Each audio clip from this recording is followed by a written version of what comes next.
nakausap po namin ang kanyang abogado kahapon, si Attorney Danao, at ang iginigiit po nila, hindi dapat isinasama dito sa issue ng impeachment si Attorney Mans Carpio kasi hindi naman siya government official, private citizen daw po siya.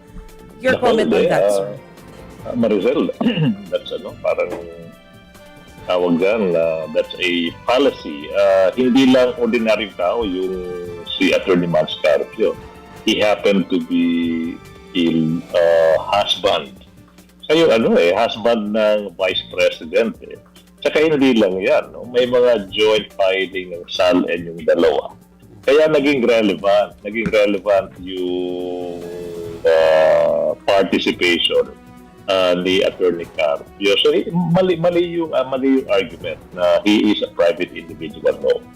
Okay, pag yung dalawang tao ay kinasal, dalawa lang yan absolute community or conjugal partnership of CPG. No? And then dito, I think absolute community yung mga properties nila. So nararapat lang Maricel, na maging relevant yung mga naging bank transactions ni Attorney Carpio. Mali yung argument. Dina-downplay yung isang bagay na alam natin lahat.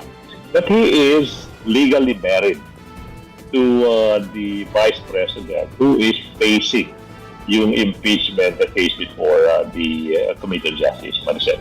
Opo. Sir, isi-zero in ko lang dyan sa conjugal assets and properties. Kasi kahapon po, ang paliwanag sa amin ni Attorney Danao, kahit naman sa mga bank accounts, for example, meron namang mga bank accounts na halimbawa pangalan lang ni Attorney Mans yung nakalagay doon. Wala naman daw yung pangalan ni VP Sara. So bakit pati daw yun dinadamay? Kumbaga, naku-question din yung conjugal property.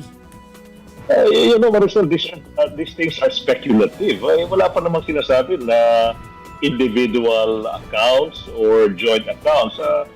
Andun ako yung hearing the last time. Wala namang ganun Hindi pa naman na-determine kung individual ba or joint accounts. Ito yung mga bagay na to na dapat malaman natin kung bubuksan lang yung mga bank accounts ng mga tao.